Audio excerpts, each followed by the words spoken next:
안녕하세요. 지금 세계 축구에서 가장 뜨거운 선수의 모든 것을 분석합니다. 스카우트 H, 부버지 김현민 기자와 함께합니다. 안녕하세요. 네, 안녕하세요. 토트넘과 레스터시티의 프리미어리그 맞대결을 앞두고 레스터시티의 에이스라고 할 수 있는 제임스 매디슨에 대해서 알아보고 있는데요. 토트넘과도 강하게 연결이 됐던 이적 시장에 토트넘으로 올 수 있다는 얘기들이 여러 번 나왔던 선수입니다. 이 매디슨 선수가 어떤 선수인지 지금부터 프로 경력 전체를 살펴볼 텐데요.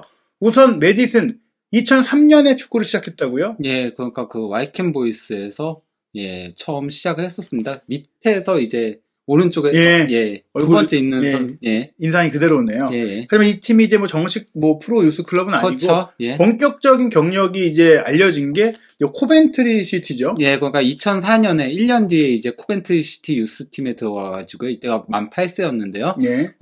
계속 이제 코벤트리에 있으면서 선수 경력을 이어왔다가 이제 노리치를 거쳐서 에버딘에서 임대 잠깐 했었다가 그러고 이제 레스터에서 계속 뛰고 있는 중인 거죠. 예, 뭐 이 선수가 플레이 스타일면서도 좀 창조적이고 천재적인 그런 능력을 보이고 있는 선수다 보니까 사실 코벤트리가 하브리그 팀이긴 해도 어렸을 때부터 기회를 받으면서 두각을 나타낸 선수인데요. 일단 뭐 어린 시절 어땠나요? 예, 어렸을 때 이제 만 10세 때 이게 사진인 건데요. 그걸 이제 FA컵에서 본인의 이제 친구랑 다시 이제 격돌을 하게 돼가지고 이제 그거에 대해서 이제 올렸던 거였는데요. 예. 어렸을 때부터도 굉장히 그러니까 천재적인 플레이들을 했었다라고 평가를 받더라고요. 예. 그리고 어렸을 때부터 10번으로 뛰었대요. 메디슨은 항상 그러니까 10번에서 그 역할을 했었다라고 하는데요. 전형적인 플레이메이커. 예, 근데 어렸을 때 키도 작고 상당히 말랐었대요. 그럼에도 불구하고 워낙 기술이나 창의성이 좋아가지고 그래서 코벤트리에서는 애지중지 키웠었던 선수인데요. 그래서 이제 팬들한테도 상당히 사랑을 많이 받았던 어렸을 때부터 이게 이제 어렸을 때인 거거든요. 예. 아주 어린 나이에도 팬들이 모일 정도로 이제 기대를 받았던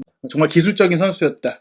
본인의 이제 호리호리한 책으로서 잉글랜드보다 터프하지만 창의성을 이제 발휘하던 선수였고 그러다 보니까 이제 유스 시절부터 좀 유명했어요. 예, 그 코벤트리 아카데미 당시에 감독이었던 이제 리차드 스티븐스가 뭐라고 얘기를 했었냐면요. 메디슨에 대해서 이미 11살 때부터 두각을 나타냈다. 어린 나이에도 볼을 다루는 방법이 탁월했고 창의적이었으며 축구에 대한 사랑과 열정이 남달랐다. 동 나이 때에 비교할 수 없는 능력을 갖췄다. 비록 키는 작았지만 그는 부끄러워하지 않았고 본인의 능력에 대한 절대적이면서도 완전한 신뢰를 가지고 있었다. 13, 14세 선수들에게 대처할 수 있는 메커니즘을 가지고 있었다. 11살 때 얘기인 거죠. 사실 뭐 이제 나이를 초월한 아주 어린 나이였지만 이미 몇 살 위에 형들과 견줄 수 있는 능력에다가 비범한 이제 창의성을 갖고 있다는 얘기인데요. 결국 1군 감독에게서도 좋은 평가를 받았어요. 이게 그 2013년 3월에 코벤트리의 이제 그 1군 감독의 프레슬리가 이제 부임을 했었거든요. 근데 이 프레슬리라는 감독이 선수 시절에도 코벤트리에서 뛰었던 경력이 있어요. 그 당시에 코벤트리는 프리미어 리그에 있었던 코벤트리였습니다. 지금은 하브리그에 계속 있긴 하지만요. 그래서 이제 과거에 영웅의 이제 복귀에 좀 가깝긴 했었어요. 프레슬리가 메디슨에 대해서 뭐라고 얘기했냐면요. 그때는 이제 아직 메디슨이 유스팀에 있었을 때였거든요. 한 수련장에서 프리킥을 계속 차면서 그것도 펜스랑 이제 그 골대에다가 프리킥을 계속 차는 소리가 나더래요. 그래서 스티븐스 아카데미 코치를 불러가지고 쟤 대체 누구야? 이렇게 물어봤었다라고 하더라고요. 근데 그게 바로 메디슨이었다라고 하더라고요. 그래서 개인적인 연습도 굉장히 많이 했던 선수였다. 아무래도 프레슬리 감독이 인상적으로 봤었기 때문에 2013년 10월 5일에 이제 스티브니지하고의 경기에서 비록 투입되진 않았지만요. 만 16세였거든요, 저때. 명단에 이름을 올리면서 교체 명단에 이름을 처음으로 올리는 그런 기회도 얻게 됐었고요. 사실은 천재적인 선수들이 제가 기억하기로 대부분 16세, 17세면 1군 경기들 경험하게 되더라고요. 그리고 이제 2014년 8월 13일 이때 만 17세였는데요. 카디프하고의 리그컵 경기에서 프로 데뷔전을 치르게 됐습니다. 2014년 10월 21일 올더마하고의 리그원 경기에 그때 리그원 그러니까 3부 리그에 있어 그 경기에 출전해가지고 거기서는 데뷔골을 기록을 했습니다. 물론 직접 프리킥으로 골을 넣었어요. 팀은 1대4로 지긴 했었지만요. 그렇게 열심히 연습한 프리킥은 사실 뭐 이제 정지 상황이다 보니까 피지컬적인 것들을 떠나서도 충분히 능력을 발휘할 수 있는데 어찌됐거나 잉글랜드 3부 리그라면 굉장히 거칠고 또 치열한 무대다 그렇죠. 보니까 어린 선수로서 뛰면서 골까지 넣었다는 건 분명히 본인을 증명한 거라고 볼 수 있겠는데요. 네. 그러면서 이제 그 코벤트리 구단 역대 최연소 득점 기록을 수립을 한 거였거든요. 예, 말씀하신 대로 이 코벤트리가 프리미어리그에서도 있었고 일부 리그에 이제 역사가 있는 팀이다 보니까 많은 팬들이 이런 좋은 선수가 등장했던 것에 대해서 기대감도 가졌고 어린 나이 뛰기도 네. 했고 하기 때문에 굉장히 이제 코벤트리의 이제 그 애지중지하는 그런 선수였단 네. 말이죠.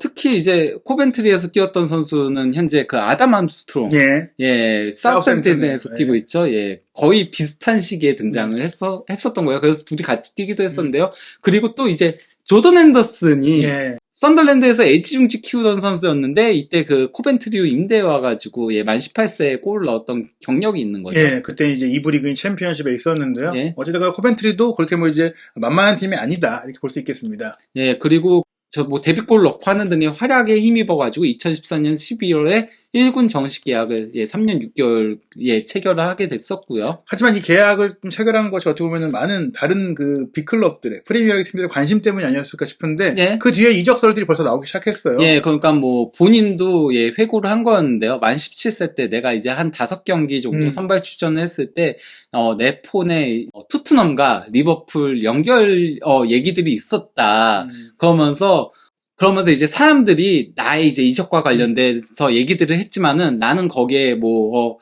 혼란되지 않았었고 흔들리지 않았었고 이걸 이제 칭찬으로 받을 필요가 있다라고 이제 얘기를 한 거죠. 칭찬으로만 듣지 들뜨거나 지금 팀에 집중하지 못하거나 좀 이제 흔들리지 않겠다. 나는 내 길을 가고 스텝 바이 스텝으로 가겠다 이런 얘기였고 본인이 언급한 건 아니지만 맨유와도 링크가 있었던 상황이기도 합니다. 그런 가운데 이제 코벤트리 1군 감독으로 조금 더 유명한 감독 경력이 있는 분이 왔어요. 예, 이때가 그러니까 코벤트리가 성적이 굉장히 안 좋았거든요. 그래서 20위로 잔류 마지노선에 있었어요. 그러다 보니까 결국은 플레슬리 감독을 경질을 하고 모브레이 감독을 이제 새로 선임하게 됐었거든요. 2015년 3월에요.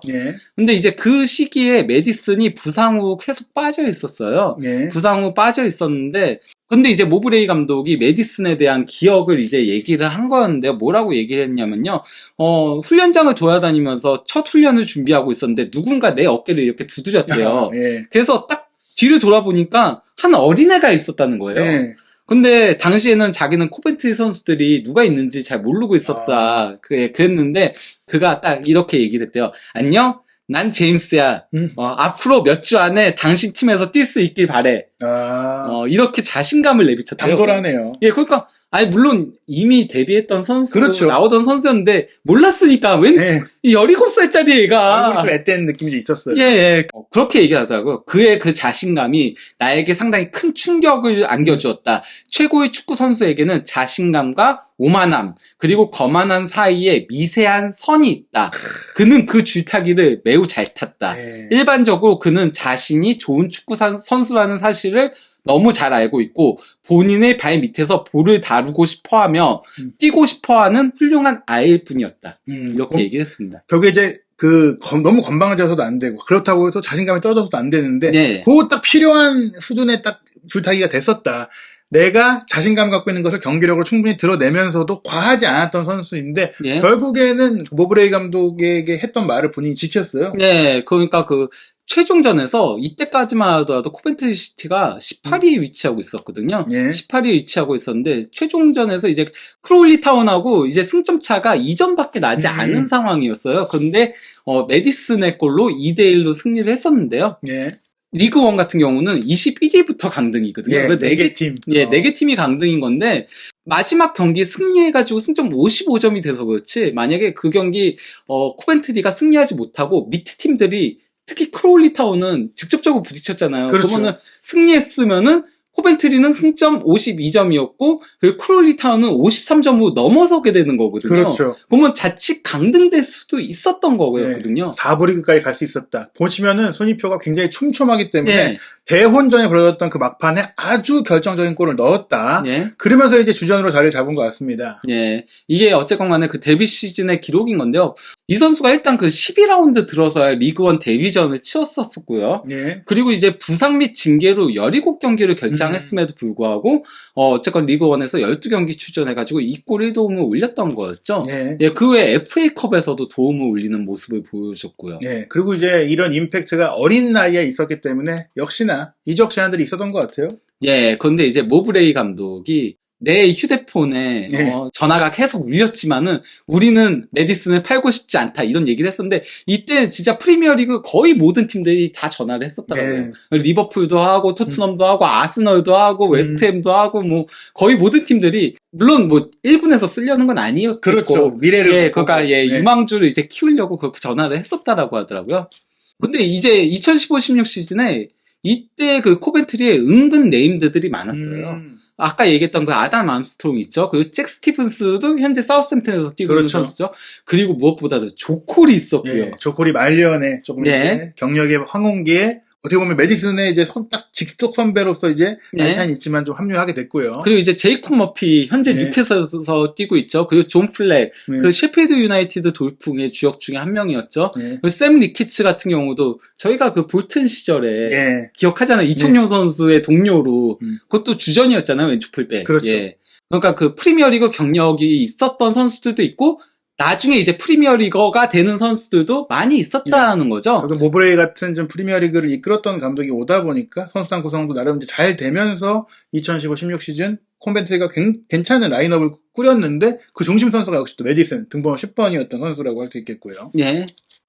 그래서 이제 시즌 도중에 겨울 이적 시장에서 노리치가 메디슨을 영입을 하는데 성공을 했고요. 영입하자마자 바로 코벤트리에 6개월 임대를 보내서 이제 시즌 끝까지 코벤트리에서 뛰게 해줬죠. 예. 저는 그러니까 200만 파운드를 이제 지불을 했었거든요. 노리치가. 근데 코벤트리가 노리치로 보내준 데에는 그것도 컸다라고 생각을 해요. 재임대 조항이 있었던 거. 결국에 이제 많은 러브콜들이 있었지만 다시 우리가 더 쓸 수 있는 네. 상황이 더 필요했기 때문에 노리치와 딜이 됐고 어찌됐거나 메디슨도 더 높은 리그에서 뛰고 싶었기 때문에 노리치 시티로 이적을 했는데요. 네, 그때 노리치는 프리미어리그에 있었던 예. 노리치였으니까요.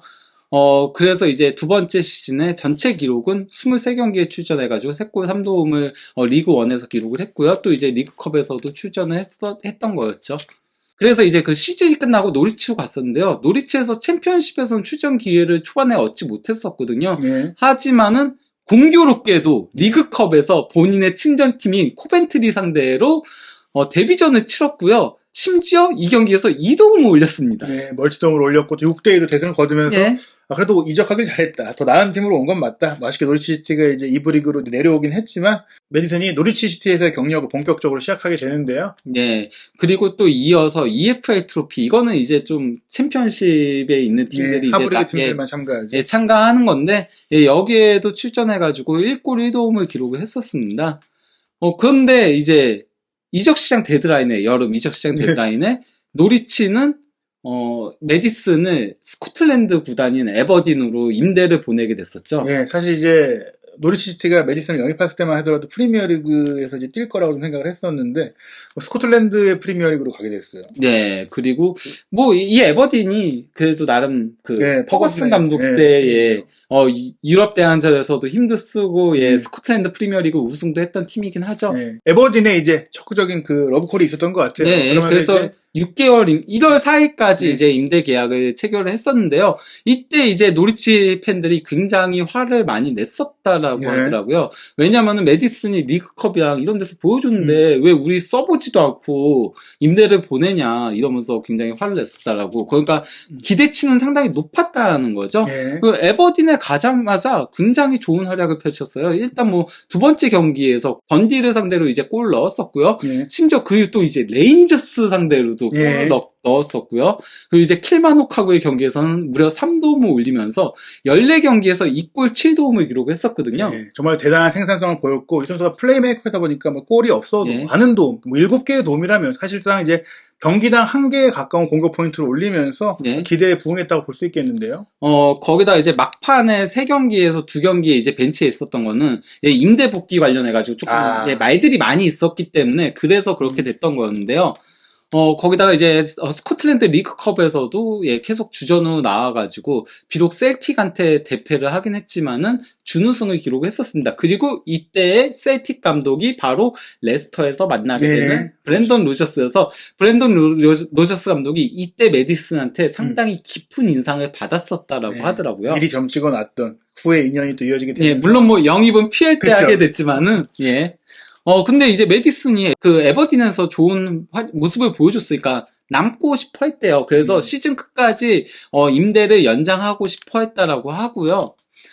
심지어 그 에버딘도 메디슨한테 너무 만족해가지고 임대를 연장을 하고 싶어 했는데 그래서 이제 BBC에 임대 연장 됐다 이렇게 보도까지 나왔거든요. 예, 에버튼 쪽의 소스가 아니었나 싶은데요. 근데 이제 바로 이제 노리치 회장인 알렉스 딜이 아니다.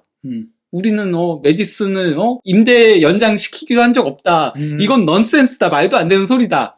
이렇게 얘기를 했고 결국 두 구단의 마찰 끝에 메디슨이 임대 복귀하게 됐었고요. 이때 그래서 에버딘은 이후로 선수도 임대 영입할 때 굉장히 그 조항들을 깐깐하게 그렇게 따지고 있다라고 하더라고요.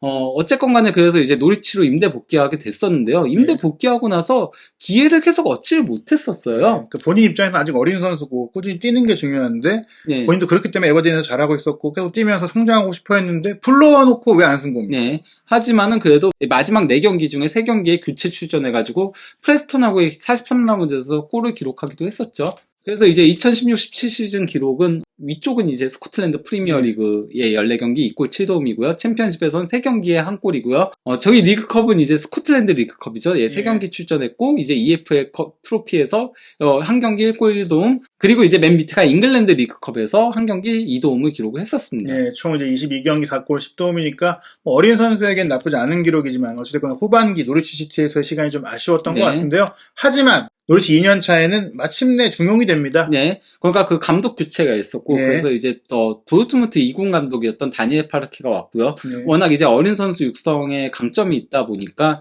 파르케가 전폭적으로 지지를 해줬죠. 그렇기 때문에 메디슨이, 파르케가 경질설이 있었을 때 그런 얘기를 한 거죠. 난 노리치 팬들한테 이런 메시지를 주고 싶다.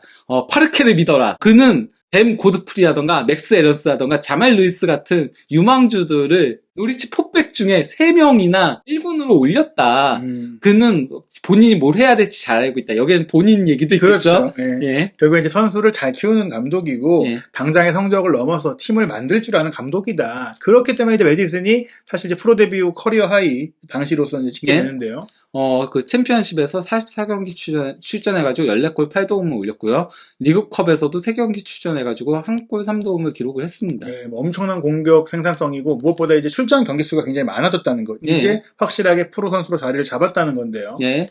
그래서 이 시즌에 어쨌건 간에 공식 대회 53경기에 출전해가지고 13도움을 기록을 했었고요. 그리고 이제 드리블 돌파도 이제 33회를 기록했고 경기당 볼 터치가 63회 그리고 또 이제 유효 슈팅이 31회 크로스가 194회 상당히 많이 기록을 했던 거였죠. 골도 16골을 기록을 했고요. 결국에는 본인이 원하는 10번의 역할, 공격형 미드필더로서 할 수 있는 모든 것들을 보여줬던 노리치 2년 차고 그렇기 때문에 노리치 최고의 선수로 거의 공인을 받았습니다. 예, 그 노리치에서 올해의 선수에도 선정이 됐고요. 또 이제 노리치 선수들이 선정한 올해의 선수 2관왕을 차지한 거죠. 자타 공인 최고였다라고 볼 수 있겠고요. 그리고 뭐 잉글랜드 챔피언십에서도 뭐 베스트 멤버로 뽑혔습니다. 예, 그러니까 이게 그 PFA 챔피언십 올해의 팀에 선정이 됐는데 여기에 눈에 띄는 선수들이 여럿 있죠. 예, 뭐 빌리도 있고, 후벤 네베스 있고, 그리고 또 이제 라이언 세세뇽도 있죠. 예, 그러니까 울브스의 이제 승격 멤버들 상당수가 있고, 뭐 프레데릭스도 있고, 프리미어리그에서 활약하는 많은 선수들이 있대. 잉글랜드 선수협회가 뽑은 챔피언십 올해의 팀이 됐는데, 그리고 또 이제 영플레이어, 그러니까 올해의 영플레이어 후보에도 이름을 올렸었고요. 그리고 또 이제 EFL 공식 팀 오브 더 시즌에도 선정이 됐는데요. EFL은 이제 그러니까 2부부터 4부 리그 팀들을 다 합친 거거든요. 여기에도 세세뇽과 메디슨과 루디가 이제 같이 뽑혔던 거였죠. 뭐 이런 활약 때문에 당연히 이제 다시 한번 언제나 예전에도 그랬지만 프리미어리그 팀들이 또 메디슨을 영입하고자 러브콜을 이제 보냈다고 합니다. 뭐 그러니까 이때도 많은 팀들이 이제 러브콜을 보냈어요. 아스날, 뭐 맨유, 토트넘 이런 팀들도 러브콜을 보냈는데 노리치가 야, 메디슨 살려면 2,500만 파운드 내놔. 이래서 주저했었거든요, 많은 팀들이요. 예. 아직 그래도 하브리그에서의 활약이다 보니까 예. 또 오버페이를 하지 않으려는 그런 흐름들이 있었는데요. 예. 그래도 이제 결국엔 이제 이적이 좀 가속화됩니다. 예, 그러니까 뭐 에버튼하고 일단 레스터가 상당히 치열하게 경쟁을 하고 있었거든요. 그런 가운데 웨스트햄까지 막판에 끼어들었어요. 6월 15일 기사인 건데요. 하지만 결국 그 5일 뒤에 2,400만 파운드에, 그러니까 노리치가 원했던 금액보다는 100만 파운드 조금 적지만은 그래도 거의 맞춘 거죠. 그렇죠. 예, 레스터 시티로 완전 이적하게 됐죠. 예. 그러고 보면은 메디슨은 전부 다 시티에서 뛰었어요. 네, 시티가 무슨 팀들? 네, 코벤트리 시티, 노리치 시티, 그리고 레스터 시티. 그 다음 맨체스터 시티?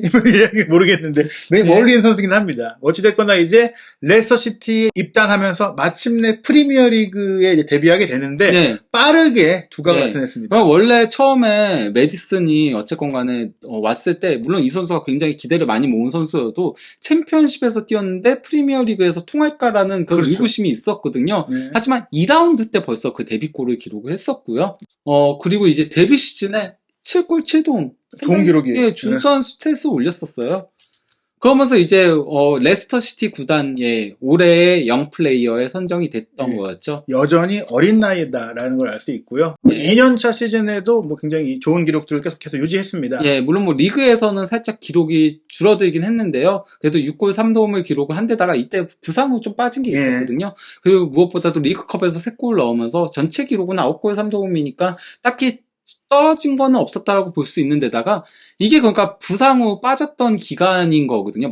시즌 마지막에 이제 부상을 좀 당했었어요. 에버튼전에 전반전 끝나고 부상 후 교체 아웃된데 그 경기 1대2로 패했죠. 그리고 2승 1분 3패죠. 이러면서 그 메디슨이 있고 없고에 따라서 팀 성적이 상당히 흔들렸는데 3위였잖아요. 챔피언스 리그를 나갈 수 있는 순위에서 5위로 시즌을 마감했어요. 까지도 4위 경쟁을 하고 있다가. 네, 그 사실 극적으로 마지막 날 이 링가드의 골이 기억이 나는데 맨유와의 경기에서 이렇게 챔피언스리그 진출권을 놓치게 됐고 뭐 토트넘과의 경기에서도 사실 이제 충분히 이 경기를 잡았다면 또 챔피언스리그 갈 수 있었는데 막판 2연패 메디슨이 없는 게 너무나 뼈아팠던 레스터시티다 이렇게 볼 수 있는 시즌이었습니다. 그래서 이때 그 첼시하고의 승점 차가 4점이었거든요. 정말 아쉬웠죠. 솔직히 말하면 맨유전에 어떻게든 이겼어야 되는 건데 메디슨이 없는 게 얼마나 큰지 그 공백을 여실히 느꼈던 시즌이라고 할 수 있고요. 그러면서 이제 메디슨과 4년 재계약을 체결하게 이르렀습니다. 이때까지만 하더라도 이제 태국 자본들이 좀 큰 투자를 하면서 킹파워가 또 태국의 또 면세 그 회사인데요. 결국에 이제 메디슨과 함께 챔스 나가자! 약간 이런 의지를 좀 보여줬던 재계약이 아닌가 싶어요. 그리고 이때까지만 하더라도 상당히 팀이 올라오고 있었던 시기였다 보니까 그래서 메디슨도 기꺼이 재계약을 하면서 너무나도 흥분된 시간들을 레스터에서 보냈다라고 얘기하면서 좋은 긍정적인 것들을 받았었고 경기장 안에서 나는 그들의 일원인 게 너무나도 행복하다라고 얘기를 했던 거였죠. 3부 리그부터 시작해서 2부 리그 거쳐서 프리미어 리그인 1부에서도 챔피언스 리그까지 바라본 위치의 팀의 에이스가 됐다. 결국에는 포텐이 터졌다고 할 수 있는데요. 3년차 시즌은 기록이 아주 좋아졌습니다. 더 좋아졌어요. 더 좋아졌죠. 이제 이때도 프리미어 리그에서 8골 7도움을 기록을 했었고요. 유로파 리그에서도 6경기 출전해가지고 2골 2도움, FA컵에서도 1골 1도움을 기록하면서 공식 대회에서는 42경기 11골 10도움을 기록, 10-10을 기록한 거죠. 공식 대회 기준으로는요. 거기다가 이 시즌에 보시면 아시겠지만요. 메디슨이 부상이나 빠진 경기에서 성적이 굉장히 안 좋았어요. 그러니까 메디슨이 결장한 7경기에서 2승 2무 3패로 승률이 29%밖에 되지 않았고요. 경기당 승점도 1.1점이었어요. 근데 이제 메디슨이 출전한 31경기에서 18승 4무 9패, 승률 58%였고요. 그리고 이제 경기당 승점도 1.9점이었어요. 그리고 이때도 계속 챔피언스 리그 경쟁하고 있었고 계속 그 안에 있었어요. 사실 마지막 라운드 전까지도 3위였기 때문에 자력으로 챔스에 나갈 수 있었던. 사실 이때는 대부분 이제 레스터시티가 챔스 가겠구나라고 기대들을 많이 했었거든요. 거기다가 첼시랑 또 4위 경쟁을 하고 있었거든요. 그래서 첼시전 저거 비겼으면은 조기 확정이었어요. 근데 그 경기에서 패하면서 마지막 토트넘전까지 패해서 결국은 실패했던 거였거든요. 약간 그 재현된 느낌, 그 데자뷰 느낌이 날 정도로 2시즌 연속 막판에 미끄러지면서 5위가 됐다. 그러니까요. 그것도 승점 1점 차. 어떻게 이럴 수가 있냐. 이거 정말 그 뭐랄까, 그 트라우마가 올 정도의 그 타격입니다. 예. 결국에는 이렇게 레스터시티가 챔피언스 리그를 나가지 못하는 상황이 됐고, 그렇지만 뭐 그래도 좋은 기억이 있던 시즌이죠. 예, 물론 뭐 이때 그 FA컵 결승전에서 첼시하고의 경기에서 이때는 레스터가 그 리그에 집중을 하고 있었거든요. 예. 그래서 메디슨이 선발 출전하진 않았었어요. 예, 벤치에서 출발을 했었는데 그래도 뭐 이제 67분경에 교체 출전해가지고 FA컵 우승을 차지를 했었죠. 예, 뭐 사실 챔피언스 리그에 나가는 게 더 큰 목표긴 했지만 어찌됐거나 동화 같았던 프리미어리그 우승을 이뤘던 레스터시티가 FA컵까지 들면서 뭐 지난 10년 동안 정말 최고의 황금기를 구단으로서 누렸고 메디슨도 굉장히 기뻐했습니다. 예, 그러니까 뭐 꿈이 이루어졌다라고 얘기를 했었죠. 예, 그리고 이어진 또 커뮤니티 쉴드까지도 차지를 했어요. 예, 맨시티하고의 경기에서 뭐 이에나초의 이제 페널티킥골로 1대0으로 승리를 했었는데요. 예, 이때 뭐 그 메디슨이 한 70분 조금 넘게 뛰다가 교체 아웃되긴 했었는데요. 그래도 전반전에 뭐 찬스 메이킹 2회를 기록을 했었고 또 이제 파울도 가장 많이 얻어내면서 그러면서 좋은 모습을 보여줬었습니다. 네, 무엇보다 맨시티를 상대로 좋은 플레이를 펼쳤기 때문에 이제는 뭐 검증 얘기가 필요 없는 프리미어리그 최고의 공격 미드필더로 네. 확실하게 자리를 잡았고요. 또 본인 입장에서는 우승 경력이 계속 쌓이고 있다는 건 굉장히 긍정적인 부분이었습니다. 네. 해당 시즌에 팀은 살짝 성적이 떨어졌거든요. 그래서 네. 9위로 시즌을 마감을 했지만은 개인한테 있어서는 커리어 하이를 보냈습니다. 프리미어리그에서 35경기 출전해가지고 12골 8도움을 기록을 했었고 20개 공격 포인트를 찍었죠. 예, 그리고 이제 컨퍼런스 리그에서도 3골을 기록을 했었고 유로파 리그에서도 1골 2도움을 기록했고 또 이제 FA컵에서도 1골 1도움 그리고 리그컵에서도 1골 1도움 이렇게 기록을 했던 거였죠. 굉장히 꾸준했고 사실 그 두 시즌에 앞서서는 엉덩이 부상 때문에 빠진 시간이 있었지만 네. 뭐 이번 시즌 같은 경우에는 거의 부상도 없이 많은 경기 53경기를 출전했으니까 고질적인 부상이 있는 선수는 아니다. 뭐 이렇게 볼 수 네. 있는 좋은 시즌을 보냈고 그러면서 이제 레스터시티 최고의 선수가 됐어요. 네, 그러니까 올해 선수의 마침내 선정이 되는 영예를 얻었죠. 근데 그런 과정 속에 뭐 저희가 1편에서도 설명을 했지만 레스터시티의 구단 운영이 좀 불안정한 모습들도 생기고 메디슨의 계약 기간도 이제 2년밖에 남지 네. 않은 타이밍이다 보니까 이적설이 여름에 굉장히 많았어요. 네. 특히 이제 토트넘 네. 얘기가 있었죠. 토트넘 이적설이 있었고, 이제 여기에 대해서 풋볼 런던에서 이제 뭐 사설에 가까운 기사를 올린 건데요. 안토니오 콘테가 메디슨이 원하는 것들을 모두 제공해 줄 수 있다. 이렇게, 그러니까, 메디슨은 토트넘에 와야 한다. 풋볼 런던은 약간 좀 런던 그렇죠. 지역이니까, 이렇게 보도를 했던 건데요. 그러니까 그게 뭐냐면요. 메디슨은 나는 챔피언스 리그에서 뛰고 그렇죠. 싶다고 얘기를 했었어요. 그렇죠. 얘기를 꿈이죠. 그렇게 얘기를 했기 때문에 심지어 이번에도 바이에른하고 그 바르셀로나 경기 있잖아요. 그거 중계 보는 거를 경기 보는 거를 인스타그램에 인스타 스토리에 올렸더라고요. 본인이 레스터에 와서도 그 시즌에도 오히려 했으면 얼마나 그 목전까지 왔던 대회인데 솔직히 팀을 떠나서라도 뛰어보고 싶다라는 생각할 수밖에 없을 것 같아요. 근데 이제 그 폴 로빈슨 토트넘의 전설적인 골키퍼죠. 물론 뭐 실수도 많이 했었지만은 그래도 오랜 기간 토트넘에서 뛰었던 이제 폴 로빈슨 같은 경우는 콘테의 경직된 전술이 메디슨 영입은 원하지 않을 것이다. 이렇게 얘기한 겁니다. 그러니까 뭐라고 얘기했냐면요. 콘테는 3-4-2-1 포메이션만 쓴다. 그렇죠. 여기서는 메디슨을 쓰기가 힘들다. 거기다가 미드필더도 중앙 미드필더 2명을 수비적으로 쓴다. 그렇죠.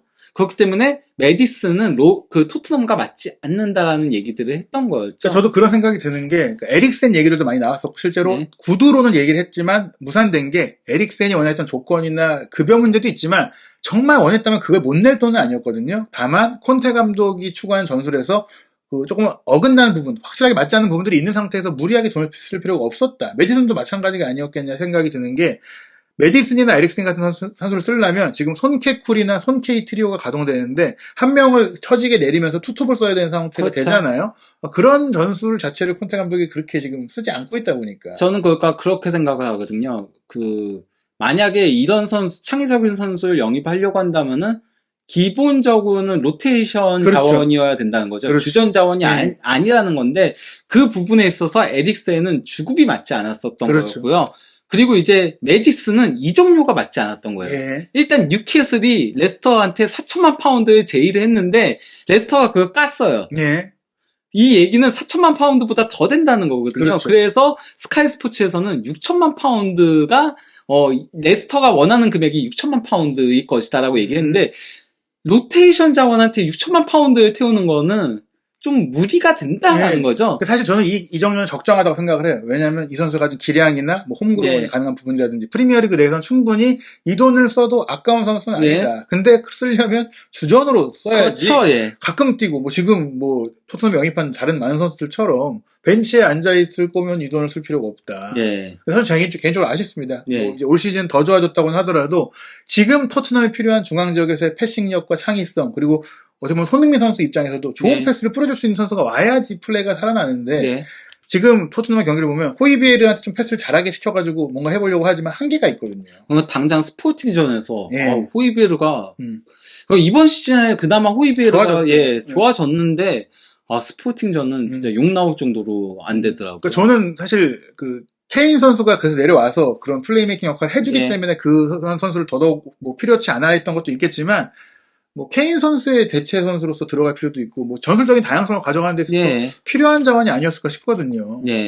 어쨌건 간에 근데 이제 그 메디슨 같은 경우는 뉴캐슬보다는 토트넘과 이제 아스널을 더 선호한다고 이제 풋볼 런던에서 보도를 한 건데요. 역시 이제 레스터를 떠난다면 챔피언스 리그에 나갈 팀, 물론 뉴캐슬도 지금 투자를 하고 있으니까 언젠간 나가겠지만 현재의 전력이나 당장 근 1, 2년의 상황으로 봤을 때는 토트넘은 이미 나갔고 또 아스널도 거의 나갈 뻔했던 팀이고 팀의 명성적으로도 사실 토트넘 아스널이 조금은 이제 더 큰 상황이기 때문에 뉴캐슬보다는 선호할 것 같은데 분명히 이제 올 시즌이 끝나면 저는 이제 옮길 가능성이 뭐 매우 높다. 왜냐하면 계약 기간도 1년밖에 안 남게 되고 솔직히 레스터시티가 뭐 투자하는 것도 아니고 솔직히 올 시즌에 뭐 유럽 대항전 진출권을 못 얻지 않겠습니까? 그렇죠, 강등될 수도 있죠. 현재 분위기로는 강등될 수 있어요. 이렇게 로저스 감독을 계속 가면은 저는 강등될 위험성이 높다라고 보는데 그 위약금 주는 것도 아까워가지고 현재 가고 있는 상황이다 보니까 이번 시즌이 끝나면 이적할 가능성이 높다라고 보는데, 근데 그 행선지가 토트넘이나 아스널이 될까라는 거에 대한 의구심은 있어요. 그렇죠. 왜냐면은, 채워졌죠. 그러니까 아스널은 이미 그거를 이제 뭐, 있죠. 비에이라까지 영입해가지고 채웠다라고 보이거든요.